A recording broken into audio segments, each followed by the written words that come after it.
Hello dear students, welcome back to my channel Edu Colors. आज हम इस video में क्लास 10th के कुछ सैम्पल पेपर हैं उनको सॉल्व करेंगे। तो आज ये हमारा पहला सैम्पल पेपर है जिसको आज हमें पढ़ना है। बच्चों, आपके लिए जो हमारे डायरेक्टरेट ऑफ एजुकेशन की तरफ से कुछ सैम्पल पेपर आए हैं, तो आपको उस सैम्पल पेपर को मैं सॉल्व करके दिखाऊंगी, बताऊंगी कि कौन से क्वेश्चन का आंसर क्या है। आप उसको अपने कॉपी में कर सकते हैं, जो कि आपकी प्रैक्टिस के लिए बहुत ईजी होगा, बहुत हेल्पफुल होगा।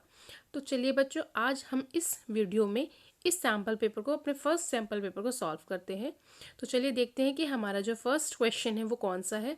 देखिए बच्चों, आपके 1 से लेकर जो 16 तक जो क्वेश्चन है वो 1 नंबर के हैं, और 17 से 22 नंबर के जो क्वेश्चन है वो क्वेश्चन नंबर 3 है।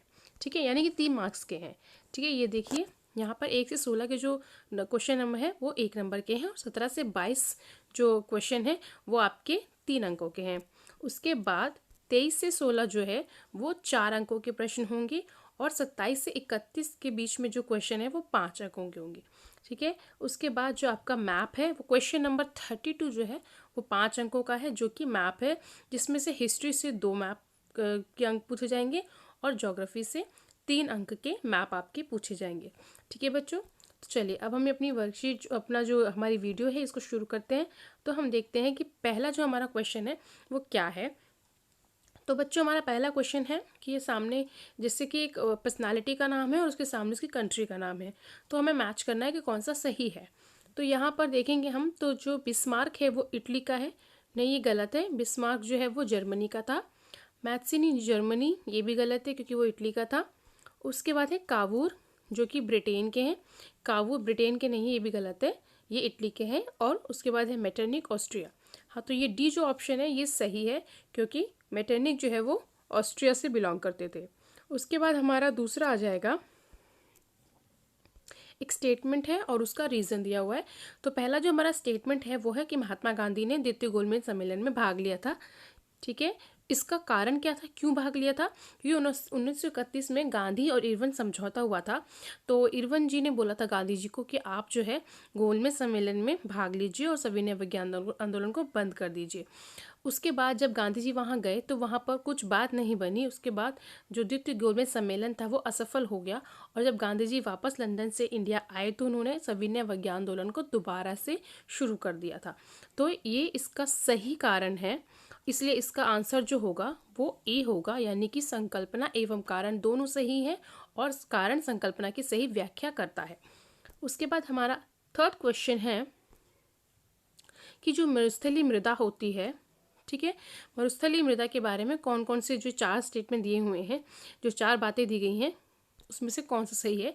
तो वो लाल एवं भूरा रंग का होता है, ये सही है। रेतीली एवं लवणीय, यानी कि जो वो जो मिट्टी होती है वो थोड़ी सी नमकीन होती है, लवणीय होती है उसमें। शुष्क जलवायु तथा उच्च तापमान के कारण जल वाष्पन की दर अधिक होती है।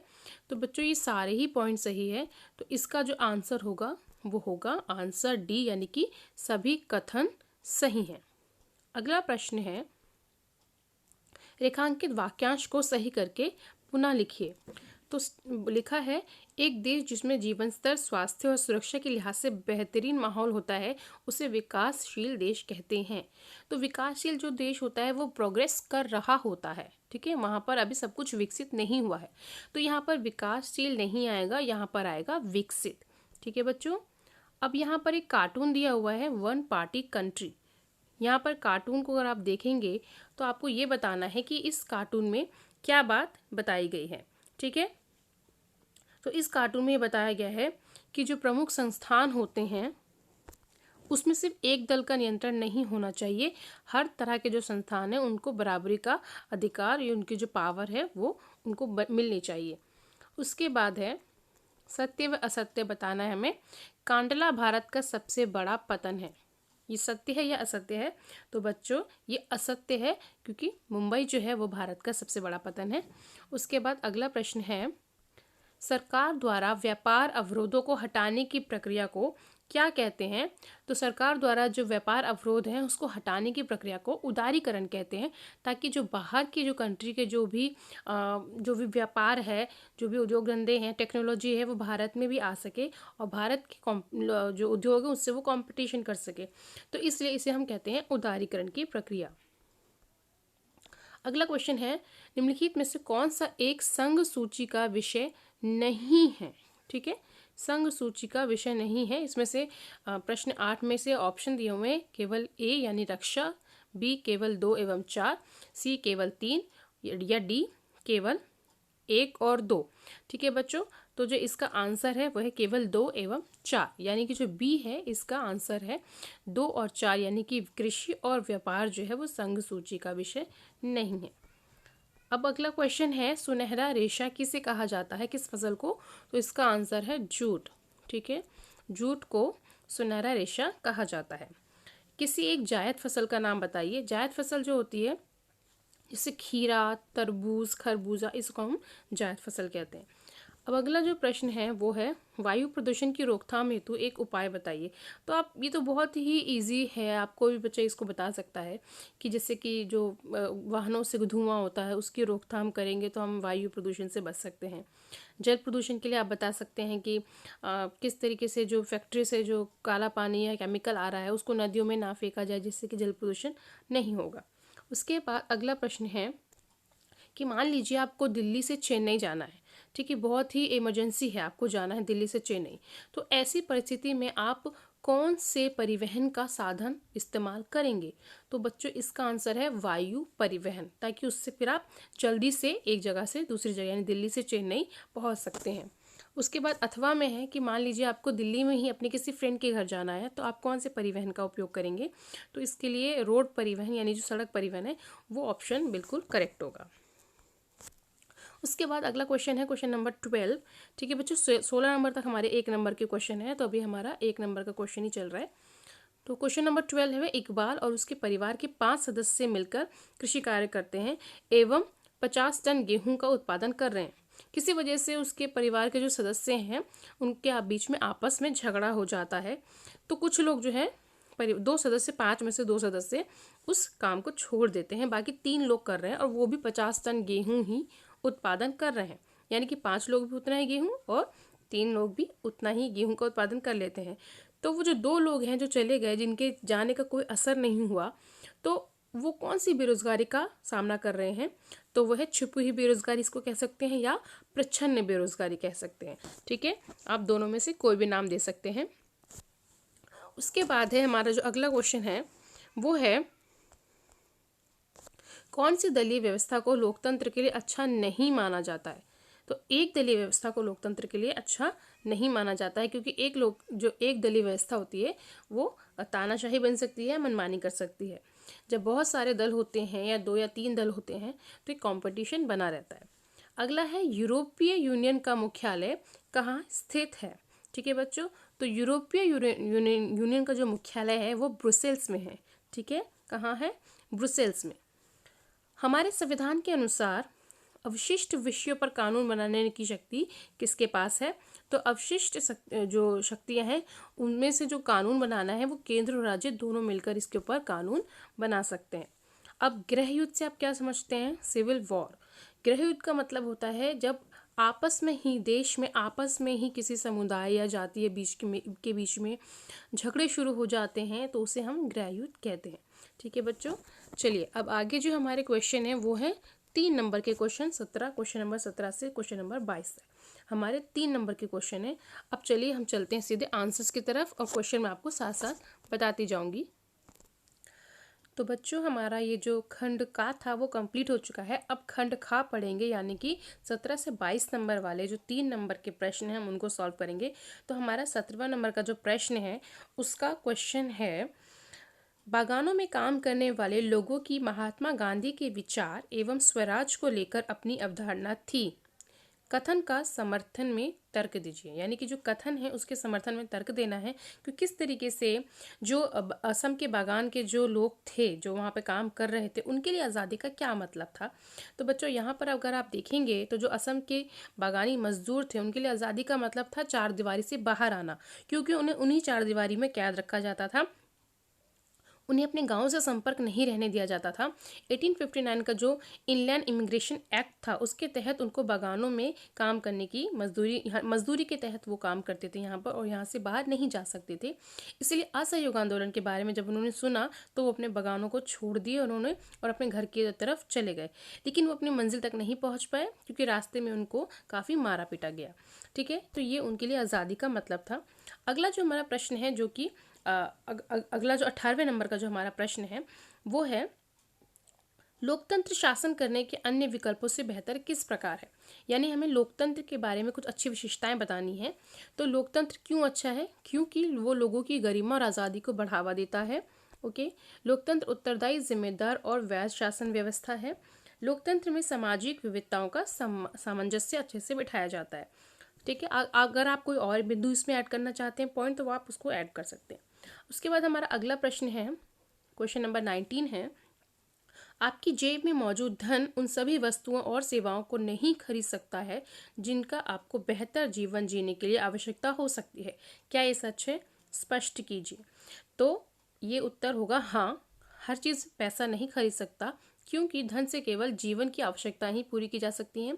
जीवन जीने के लिए और भी महत्वपूर्ण चीज़ें होती हैं, जैसे स्वच्छ वातावरण, साफ पानी, ये हम सब पैसे से नहीं खरीद सकते। ठीक है, धन से हम समृद्धि नहीं खरीद सकते, किसी का प्यार नहीं खरीद सकते। अगर जैसे कोविड-19 आ गया है, इसमें हमने देखा है कि कोई वैक्सीन नहीं बन पा रही थी, बहुत मुश्किल हो रहा था लोगों के लिए, तो ये चीज़ें जो हैं वो धन नहीं खरीद सकता है। तो धन से हम ये मानेंगे कि सब कुछ नहीं खरीदा जा सकता। अगला जो हमारा प्रश्न है बच्चों वो है, इसी का अथवा में है, पर्यावरणीय शरण के परिणाम राष्ट्रीय या राज्य की सीमाओं का सम्मान नहीं करते कथन की न्यायसंगत व्याख्या करनी है हमको। यानी कि जो भी पर्यावरण में नुकसान होते हैं बच्चों, वो क्या सीमाएं देखते हैं किसी राज्य की या राष्ट्र की सीमाएं देखते हैं? तो ऐसा तो नहीं होता, क्योंकि वो राज्य और राष्ट्र की सीमाएं नहीं देखते। उसको अगर नुकसान करना है तो वो बाय एयर बाय वाटर कहीं से भी वो पूरे एरिया को नुकसान करेगा। तो ठीक है, इसका जो आंसर है बच्चों हम देख लेते हैं। इसका आंसर है पर्यावरण शरणीय। ये शरण जो है वो राष्ट्रीय क्षेत्रीय मुद्दा नहीं है बल्कि एक अंतर्राष्ट्रीय मुद्दा है। पर्यावरणीय शरण का प्रभाव सभी देशों पर पड़ता है, जैसे कि ग्लोबल वार्मिंग का या जो अम्लीय वर्षा हो रही है उसका। पर्यावरणीय शरण से जुड़ी समस्याओं का सबको मिलजुल कर ही सुलझाने की ज़रूरत है। कोई और पॉइंट आप लिखना चाहें तो। अगला हमारा जो 20 नंबर का क्वेश्चन है वो है, भाषाई राज्यों का निर्माण हमारे देश में लोकतांत्रिक राजनीति का पहला और प्रमुख परीक्षण था। इस कथन की पुष्टि करनी है हमें। यानी कि जो हमने हमारे भाषा के आधार पर जो राज्यों का निर्माण हुआ है वो हमारे देश के लिए लोकतांत्रिक राजनीति का एक पहला चरण था, पहला स्टेज था। तो अगर हम देखें भाषा के आधार पर जो राज्यों का निर्माण हुआ उस समय बहुत चुनौतियां थी, लेकिन ऐसा कहा जा रहा था कि भारत शायद टूट सकता है, लेकिन उसके बावजूद भारत जो है वो अखंड एकदम खड़ा रहा। आज़ादी के बाद भाषा के आधार पर राज्यों के गठन की मांग तेज हो गई, यानी कि एक राज्य के बाद दूसरे राज्य ने भी इसकी डिमांड शुरू कर दी। इसका कई नेताओं को इसका टूटने का डर था कि भारत टूट जाएगा, लेकिन ऐसा हुआ नहीं। और सबसे पहले हम देखते हैं कि आंध्र प्रदेश जो है वो भारत में भाषा के आधार पर सबसे पहला राज्य बना। उसके बाद फिर तमिलनाडु, गुजरात वगैरह राज्य जो है वो भाषा के आधार पर बने। 20 नंबर जो हमारा क्वेश्चन है 21, उसका जो प्रश्न है वो है, सत्ता में साझेदारी लोकतंत्र की आत्मा है। यानी कि अगर आपको लोकतंत्र को स्ट्रॉन्ग करना है तो सत्ता में साझेदारी करनी ज़रूरी है। इससे क्या होता है कि साझेदारी जो है वो एक शासन व्यवस्था के अंतर्गत होती है। अगर हम सत्ता को बांटते हैं तो इससे लोगों के बीच में अच्छा तालमेल रहता है। सत्ता की साझेदारी शासन की वैधता को बढ़ाती है। ठीक है, सत्ता की साझेदारी सामाजिक टकरावों को दूर करती है, यानी कि लोग आपस में मिलजुल कर साथ में अच्छे से शासन चलाते हैं। 22 नंबर का क्वेश्चन है, सड़क परिवहन और रेल परिवहन से अधिक महत्वपूर्ण क्यों है। ठीक है, सड़क परिवहन रेल परिवहन से इम्पॉर्टेंट क्यों है। तो हमें यहाँ पर सड़क परिवहन की जो इम्पोर्टेंस है उसको बताना है। तो सड़क परिवहन जो है उसमें रेलवे की जो लागत है वो कम आती है, जबकि रेलवे यानी कि रेल जो परिवहन है उसमें पैसा जो है वो ज़्यादा खर्च होता है। हमारा दूसरा पॉइंट है कि जो अपेक्षाकृत उबड़ खाबड़ वाले इलाके होते हैं वहाँ पर सड़कें ही बनाई जाती हैं, वहाँ पर रेलवे ट्रैक्स नहीं जा सकते। तीसरा हमारा पॉइंट है अपेक्षाकृत कम लोगों को और कम दूरी में या कम वस्तुओं को ले जाने के लिए सड़क परिवहन अच्छा और सस्ता जो है वो साधन है। सड़क परिवहन लोगों को घर घर तक की सुविधाएं उपलब्ध कराता है। ठीक है, अगर कोई अन्य बिंदु है तो आप लिख सकते हैं। हमारा अगला क्वेश्चन है अथवा में है, पर्यटन एक उद्योग या व्यापार के रूप में अर्थव्यवस्था के विकास में किस प्रकार सहायक है। तो इसका उत्तर है पर्यटन जो है बहुत बड़ी संख्या में लोगों को रोजगार देता है। ये स्थानीय हस्तकला व सांस्कृतिक उद्यमों को आश्रय देता है और पर्यटन से देश को विदेशी मुद्रा की भी प्राप्ति होती है। ठीक है, तो यहाँ पर हमें पर्यटन के बारे में बताना है जो भारतीय अर्थव्यवस्था में एक अच्छे से यहाँ पर अपनी सेवाएं दे रहा है। एक तरीके से यहाँ की जो जीडीपी है उसमें ये बढ़ोतरी कर रहा है। ठीक है, अब अगला जो हमारा प्रश्न है वो खंड ग है जो कि अनुच्छेद पर आधारित है। बच्चों यहाँ पर आप देखेंगे अनुच्छेद है, जब आप क्वेश्चन को देखेंगे तो वहाँ पर जो अनुच्छेद है उसको आप पहले अच्छे से रीड करेंगे, पढ़ेंगे, उसके बाद इन प्रश्नों के उत्तर आप देंगे। तो जो पहला जो हमारा अनुच्छेद है खंड ग का वो है राजनीतिक रूप से उदारवादी किस प्रकार की सरकार पर जोर देते हैं। ठीक है, यानी उदारवादी किस प्रकार की सरकार पर जोर देंगे।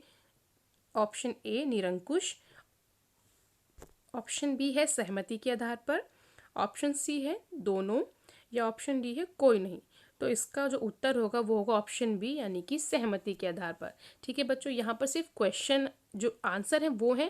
क्वेश्चन का अगर मैं निकालूंगी पीडीएफ तो बहुत टाइम लग जाएगा और ये वीडियो वैसे भी लंबा होने वाला है, तो आप क्वेश्चन जो है वो कहीं और से उसको कॉपी कर लीजिएगा। उसके बाद जो अनुच्छेद है उसकी जो क्वेश्चन है उसको रीड करिएगा और उसका जो पहला उत्तर है यानी उदारवादी किस तरह की सरकार चाहते हैं वो है सहमति के आधार पर। अगला जो हमारा प्रश्न है उदारवाद से आप क्या समझते हैं। तो उदारवाद एक लैटिन भाषा का शब्द है लाइबर जो यानी कि एक उसका मतलब होता है आज़ाद। ठीक है, नए उभरते मध्य वर्ग के लिए उदारवाद का अर्थ है कि व्यक्ति के लिए आज़ादी ही कानून के समक्ष बराबरी, मतलब राज्य का हस्तक्षेप ज़्यादा वो नहीं चाहते।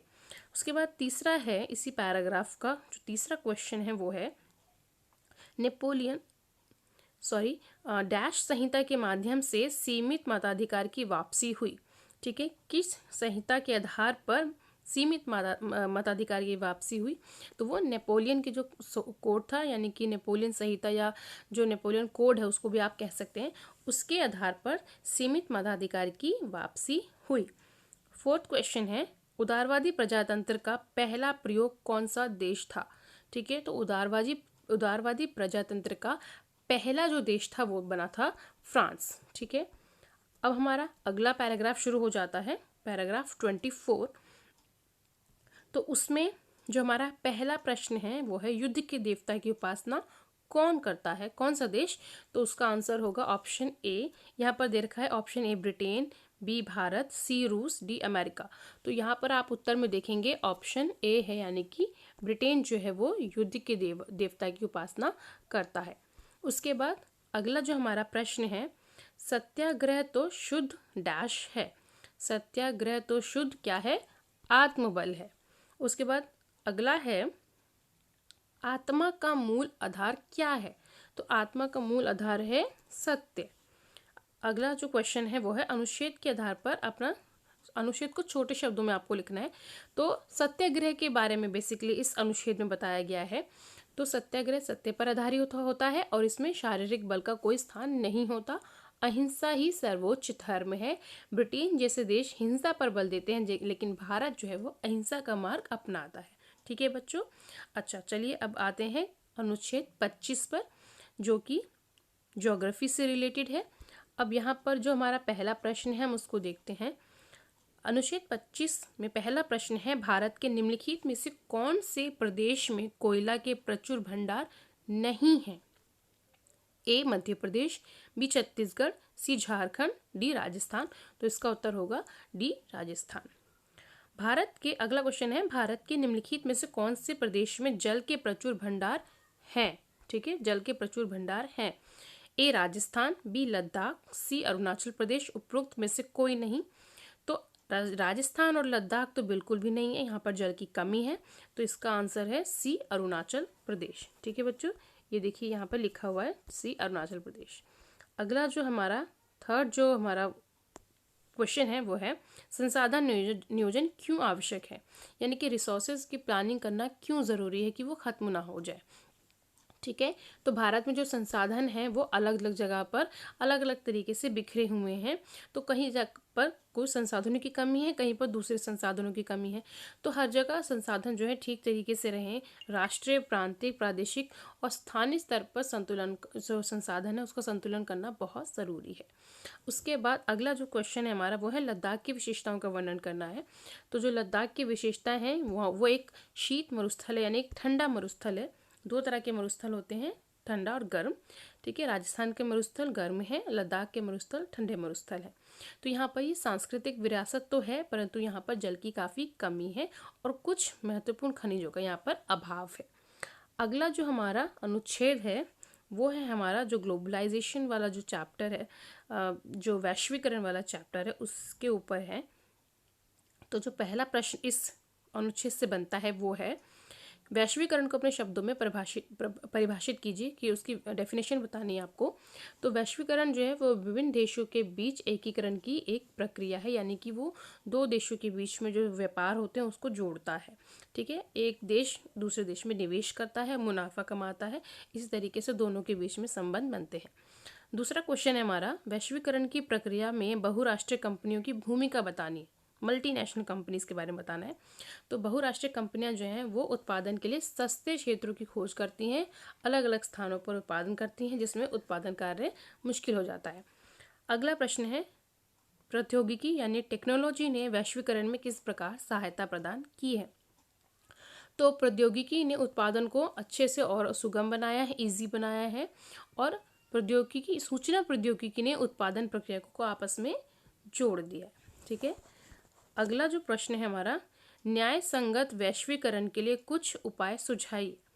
तो सभी के लिए समान अवसरों का सृजन हो, यानी कि सभी के लिए समान अवसर उत्पन्न हो, और ये सुनिश्चित किया जाए कि वैश्वीकरण के लाभ हो जो है वो सबकी बेहतरी के लिए हो रहे हैं, तो वैश्वीकरण सही है।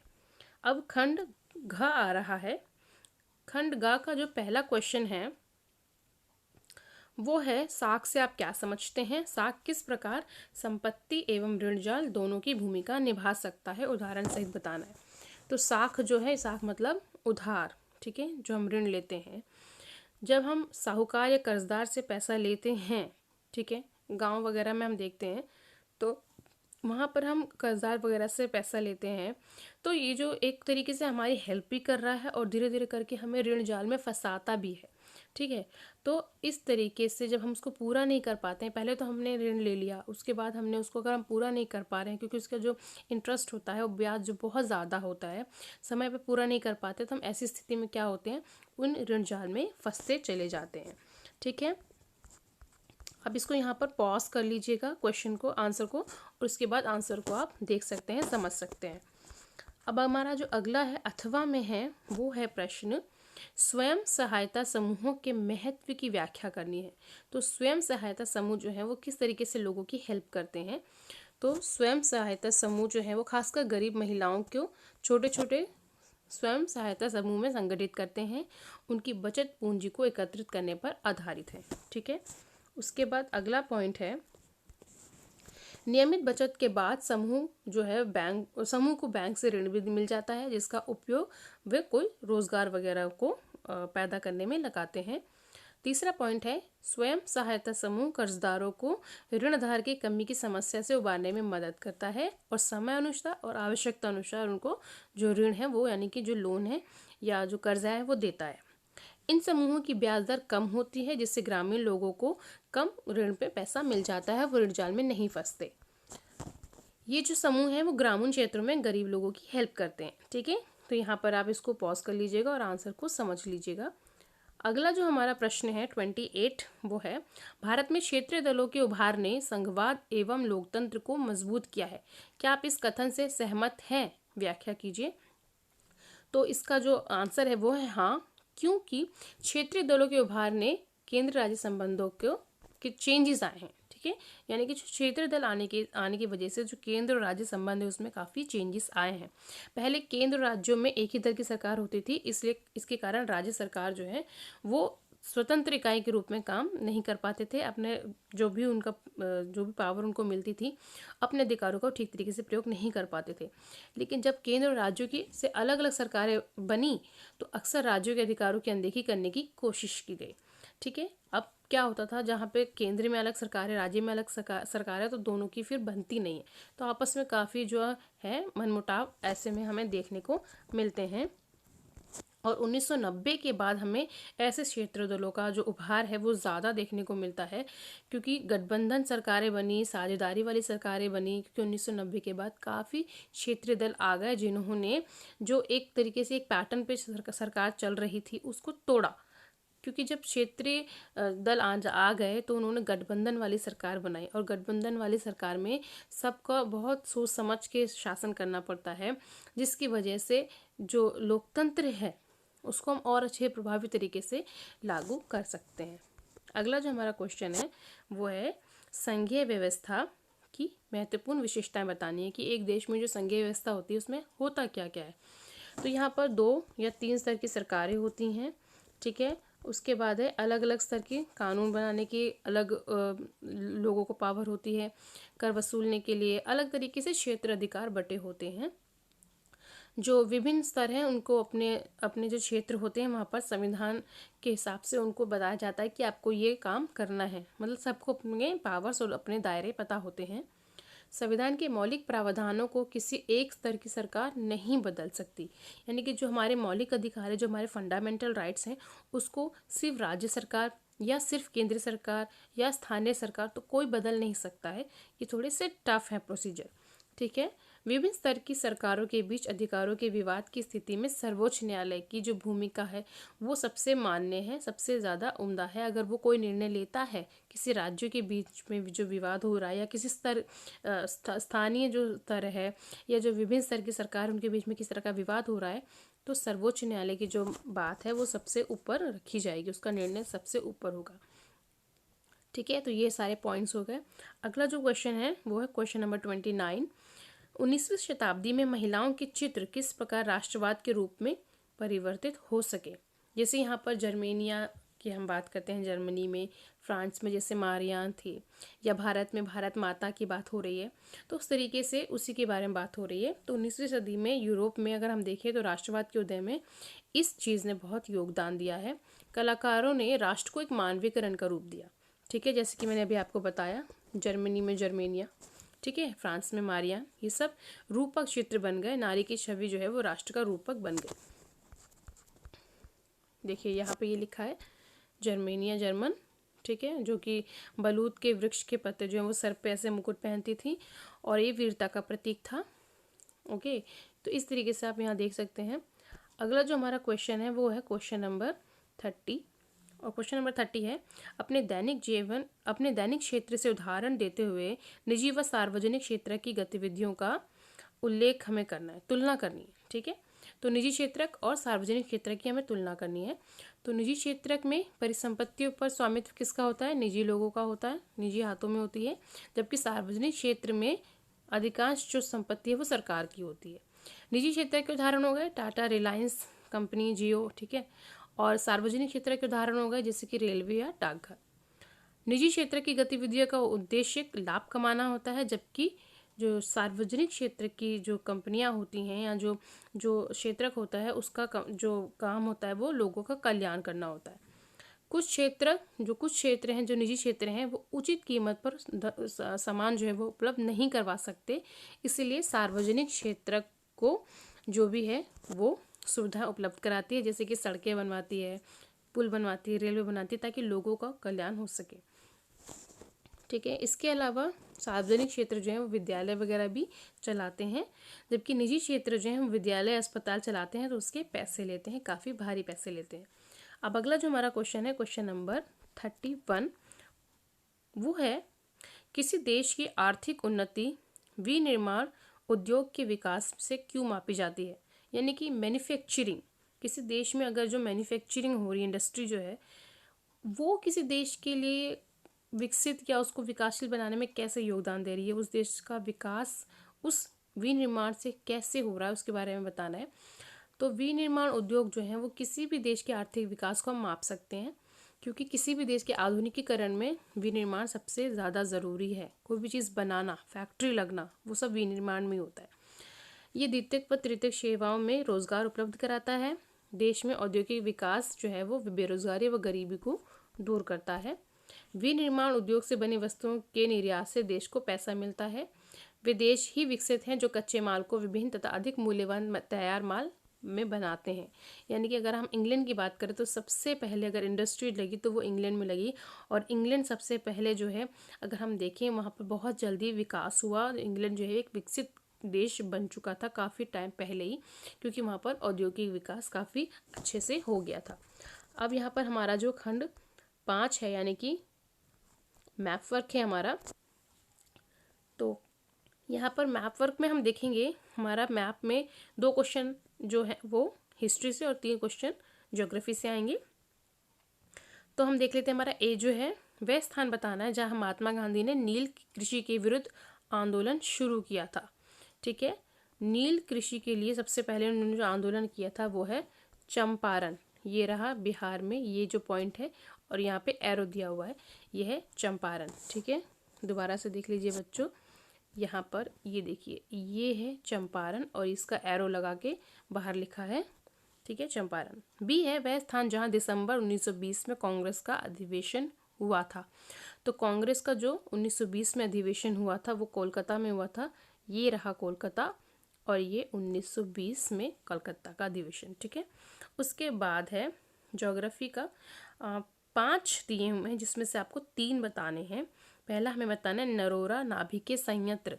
नरोरा ये रहा यूपी में है। ठीक है, इसको एरो लगा के बाहर किया गया है।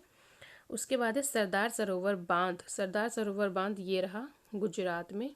ठीक है बच्चों, ये उसके बाद है काकरापारा नाभिकीय संयंत्र, ये भी गुजरात में है, यहीं पर है काकरापारा। एरो में बाहर लगा रही हूँ और पॉइंट यहीं पर है। उसके बाद है सिंगरौली तापीय केंद्र। ठीक है, नीचे आएंगे कहाँ पर, ये रहा सिंगरौली तापीय केंद्र, यहाँ पर है मध्य प्रदेश में, ये रहा।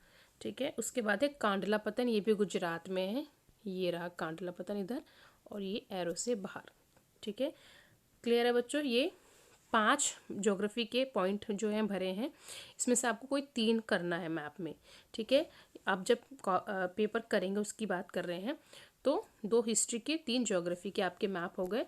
ठीक है बच्चों, तो यहाँ पर जो हमारा सैम्पल पेपर है ये कंप्लीट होता है। ये यहाँ पर आप इसको पॉज करके क्वेश्चन का आंसर जो है वो समझ सकते हैं। तो बच्चों मैं आशा करती हूँ आपको मेरा ये जो वीडियो है अच्छा लगा होगा। वीडियो थोड़ा बड़ा बन गया है क्योंकि हमने इसमें पूरे सारे जो 32 क्वेश्चन है उसको सॉल्व किए हैं, समझा है। तो इस वीडियो को प्लीज़ अपने फ्रेंड्स में शेयर कीजिए ताकि उनको भी हेल्प हो सके और वो जो उसके क्वेश्चन हैं उसके आंसर्स तक उनकी पहुंच हो सके। तो इस वीडियो को देखने के लिए थैंक यू सो मच। मेरे चैनल एडुकेटर्स को ज़रूर सब्सक्राइब करें। Thank you so much.